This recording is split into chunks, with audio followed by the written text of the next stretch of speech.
నిన్న సుప్రీంకోర్టు చాలా కీలకమైన వ్యాఖ్యలు చేసింది. దేని మీద? దోషులుగా తేలిన నేతలు చట్టసభలకు ఎలా వస్తున్నారు? కేసులు ఉన్నవాళ్ళు కాదు, ఆల్రెడీ ఆయన దోషి అని తేలిన తర్వాత వాళ్ళు ఎట్లా చట్టసభలకు వస్తున్నారు? అసెంబ్లీకి వస్తున్నారు, పార్లమెంట్కి వస్తున్నారు. సో దీన్ని క్వశ్చన్ చేసింది సుప్రీంకోర్టు. రాజకీయాలు నేరమయమైపోయాయి, ఇది దేశాన్ని పీడిస్తున్న అతిపెద్ద సమస్య. హత్యలు చేసిన వారు పార్టీలు నడపడమా? ఈ ధోరణికి ఎన్నికల సంఘం అడ్డుకట్ట వేయాలి. శిక్ష పడ్డ ప్రజాప్రతినిధులపైన జీవితకాల నిషేధం విధించాలంటూ దాఖలైన పిటిషన్ పైన సుప్రీంకోర్టు కీలక వ్యాఖ్యలు. ఎవరో పిటిషన్ వేశారు, ఎవరైతే ఈ నేరాల్లో ఉన్నారో వాళ్ళు దోషులుగా కోర్టులు డిసైడ్ చేసినాయో వాళ్ళ మీద శాశ్వతంగా ఎమ్మెల్యేగా ప్రజాప్రతినిధిగా పోటీ చేయకుండా నిషేధం విధించాలని. సో కోర్టు కూడా అదే రీతిలో స్పందించింది. దేశంలో రాజకీయాలు నేరమయమయ్యాయంటూ సర్వోన్నత న్యాయస్థానం ఆందోళన వ్యక్తం చేసింది. ఇది దేశం ఎదుర్కొంటున్న అతిపెద్ద సమస్య అని పేర్కొంది. క్రిమినల్ కేసుల్లో దోషులుగా తేలిన వ్యక్తులు తిరిగి పార్లమెంట్ శాసనసభల్లోకి ప్రవేశిస్తుండడం పైన తీవ్ర అసంతృప్తి వ్యక్తం చేసింది. హత్యలు చేసిన వారు రాజకీయ పార్టీలకు అధ్యక్షులుగా ఉండడం పైన కూడా ఆవేదన వ్యక్తం చేసింది. నేర చరిత్ర ఉన్న నేతలు పార్టీలు నడపకుండా తగిన చర్యలు తీసుకోవాల్సిన బాధ్యత ఎన్నికల సంఘానికి ఉందని స్పష్టం చేసింది. మాజీ సిట్టింగ్ ఎంపీ ఎమ్మెల్యేలపైన క్రిమినల్ కేసులు త్వరగా విచారించడంతో పాటు న్యాయస్థానాల్లో దోషులుగా తేలిన నేతలు తిరిగి ఎన్నికల్లో పోటీ చేయకుండా జీవితకాల నిషేధం విధించాలని న్యాయవాది అశ్విని ఉపాధ్యాయ్ దాఖలు చేసిన ప్రజా ప్రయోజన వ్యాజ్యంపై జస్టిస్ దీపాంకర్ దత్తా, జస్టిస్ మన్మోహన్లతో కూడిన ధర్మాసనం సోమవారం విచారణ చేపట్టింది. ఇగో ప్రజాప్రాతినిధ్య చట్టంలోని ఇదేనా ప్రజాప్రాతినిధ్య చట్టంలోని సెక్షన్ 8, 9 పైన చెల్లుబాటు పైన పిటిషనర్ వ్యక్తం చేసిన అభ్యంతరాలపైన 3 వారాల్లో సమాధానం ఇవ్వాలని కేంద్ర ఎన్నికల సంఘానికి నోటీసులు జారీ చేసింది. ఈ సందర్భంగా న్యాయమూర్తులు కొన్ని కీలక ప్రశ్నలు సంధించారు. ఒకసారి దోషిగా తేలిన తర్వాత దాన్ని హైకోర్టు కూడా నిర్ధారించిన తర్వాత తిరిగి పార్లమెంటుకు శాసనసభకు రాజకీయ నేతలు ఎలా వస్తున్నారు అని ధర్మాసనం పేర్కొన్నది. దోషిగా తేలితే 6 ఏళ్లు మాత్రమే ఎన్నికల్లో పోటీ చేయకుండా నిషేధిస్తున్న ప్రజాప్రాతినిధ్య చట్టంలోని సెక్షన్ 8, సెక్షన్ 9 నిబంధనలపైన ధర్మాసనం సందేహం వ్యక్తం చేసింది. ఒక ప్రభుత్వ ఉద్యోగి అవినీతి కేసులో కానీ విశ్వాసఘాతుక కేసులో కానీ దోషిగా తేలితే సర్వీసులో కొనసాగడానికి పనికి రాడు, కానీ అతను మంత్రి మాత్రం కావచ్చు అంటూ వ్యాఖ్యానించింది. అంటే వాడు ఉద్యోగం చేయడానికి అవకాశం లేదు, క్రిమినల్ కేసుల్లో ఇన్వాల్వ్ అయితే దోషిగా తేలితే ఇక్కడ ఏమీ నిందితుడిగా ఉన్నంత వరకే కాదు, ఇప్పుడు కేసులు పెట్టి అరెస్ట్ చేసినంత మాత్రాన ఆయన మీద కేసు ప్రూవ్ అయినట్టు కాదు. అట్లా కూడా కోర్టు పరిగణలోకి తీసుకుంటలేదు. ఎవరైతే కోర్టు దోషిగా తేల్చేసిందో, ఆల్రెడీ కన్విక్ట్ అయిపోయినారో వాళ్ళ గురించి మాట్లాడుతుంది కోర్టు.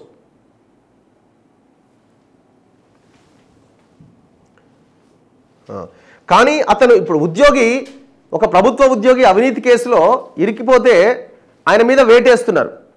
కానీ అదే ఉద్యోగి రేపొద్దున రాజకీయాల్లోకి వచ్చి మంత్రి అవుతాడు. చూడండి ఎంత భయంకరంగా ఉంది దేశంలో. హత్యలు చేసిన రాజకీయ నేతలు పార్టీలు నడపడం పైన ఈ కేసులో అమికస్ క్యూరీగా ఉన్న విజయ్ హన్సారియా వ్యక్తం చేసిన అభ్యంతరాలను ధర్మాసనం సమర్థించింది. సుప్రీంకోర్టు మార్గదర్శకాలు ఉన్నప్పటికీ ఎంపీలు ఎమ్మెల్యేలపై ఉన్న క్రిమినల్ కేసుల విచారణ చాలా రాష్ట్రాల్లో నత్తనడకన సాగుతోందని అమికస్ క్యూరీ విజయ్ హన్సారియా ధర్మాసనానికి విన్నవించారు. 42% మంది సిట్టింగ్ ఎంపీలపైన క్రిమినల్ కేసులు పెండింగ్లో ఉన్నాయి. ఇది సిగ్గుచేటు. కొన్ని కేసులు 30 ఏళ్లుగా సాగుతున్నాయని పేర్కొన్నారు. ఈ అంశంపై హైకోర్టులకు స్పష్టమైన ఆదేశాలు జారీ చేయాలని కోరారు. అందుకు జస్టిస్ దీపాంకర్ దత్తా స్పందిస్తూ ఈ అంశంపై ఇదివరకు త్రిసభ్య ధర్మాసనం ఉత్తర్వులు జారీ చేసినందున దాన్ని ఇప్పుడు తమ ద్విసభ్య ధర్మాసనం పునఃపరిశీలించలేదని, అందువల్ల ఈ అంశం పరిశీలన కోసం తగిన ధర్మాసనం ఏర్పాటు చేయాలని కోరుతూ ప్రధాన న్యాయమూర్తి జస్టిస్ సంజీవ్ ఖన్నాకు ప్రతిపాదిస్తామని స్పష్టం చేశారు.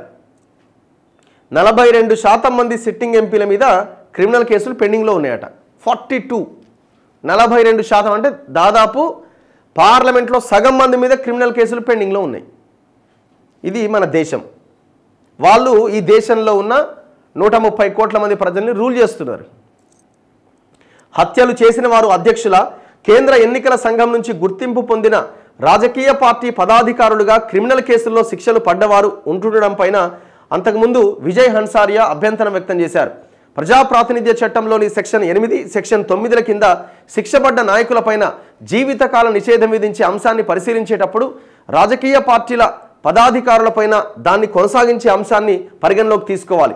హత్య చేసిన వారు కూడా గుర్తింపు పొందిన పార్టీలకు అధ్యక్షులుగా ఉండేందుకు ప్రస్తుత చట్టం అవకాశం కల్పిస్తోంది. దాన్ని పునః పరిశీలించాలి అని కోరారు. సో ఇప్పుడు ఇది ఒక్కటే కాదు, ఇదైనా అంతే, పార్టీ ఫిరాయింపులైనా అంతే. ఈ మొత్తం అన్నీ కూడా ఎవడయా రాజకీయాలు చేసేదంటే చివరికి క్రిమినల్స్ అయ్యా రాజకీయం చేసేదనే కాడికి వచ్చింది.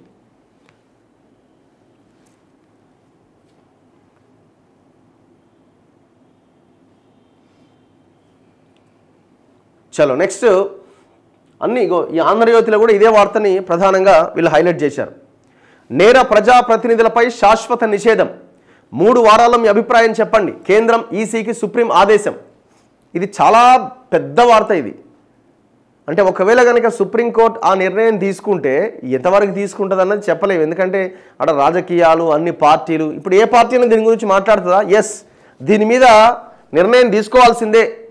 క్రిమినల్ కేసుల్లో ఉన్న వాళ్ళ మీద శాశ్వతంగా ప్రజాప్రతినిధిగా పోటీ చేయకుండా నిషేధం విధించాలని ఏ ఒక్క పార్టీ అయినా ఓ పార్టీ ఆఫీసులో కూర్చొని ప్రెస్ మీట్ పెట్టే దమ్ముందా? తెలంగాణలో కాదు, దేశంలో ఏ పార్టీ పెట్టదు. అన్నీ అవే పార్టీలు కదా. శిక్ష పడిన వారిని పార్టీ పదవుల్లో ఉండరాదు అని చెబితే వారు తమ భార్యల ద్వారానో మరెవరి ద్వారానో రిమోట్ కంట్రోల్తో పార్టీని నడిపిస్తారు. ఇది కూడా కరెక్టే. ఇప్పుడు ఆయన మీద కేసుని ఆయన పోటీ చేద్దానని అనుకో, భార్యని పెడతాడు, లేకపోతే కూతురుని పెడతాడు, లేకపోతే కోడల్ని పెడతాడు, ఆయన వెనకాల నుండి నడిపిస్తాడు. అందువల్ల అన్ని రకాల పరిస్థితులు ఊహించి కట్టుదిట్టమైన చర్యలు తీసుకోవాలి. మేం తీసుకునే నిర్ణయం లోపభూయిష్టంగా ఉండరాదు. దానివల్ల తీర్పు ఎలాంటి ప్రభావం చూపకపోగా వ్యవస్థ పైన ప్రజలు మరింత విశ్వాసం కోల్పోతారు. సుప్రీంకోర్టు రాజకీయాలు నేరమయం కావడం తీవ్ర అంశమని ధర్మాసనం వ్యాఖ్య.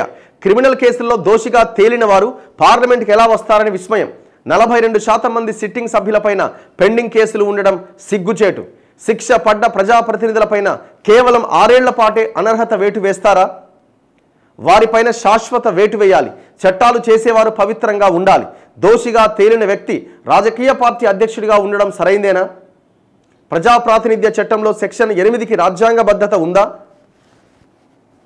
మీరు ఆమోదించకుంటే చెల్లని బిల్లులు అయిపోతాయా? తమిళనాడు గవర్నర్కు సుప్రీం ప్రశ్న. ఇది వేరే కేసు.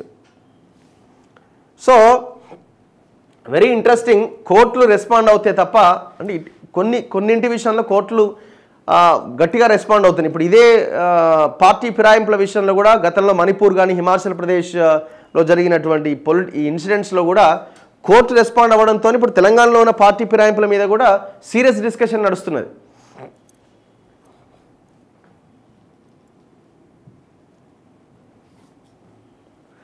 ఇంకా ఏమైపోయింది రాష్ట్రంలో, దేశంలో?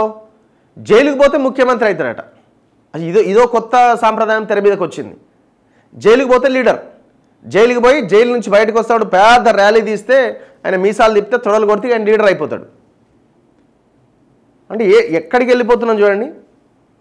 అంటే వాళ్ళ ఉద్దేశం ఏంది? ప్రజలు అట్లా ఉన్నోళ్ళకే ఓట్లు వేస్తారన్నది లీడర్ల యొక్క ఆలోచన.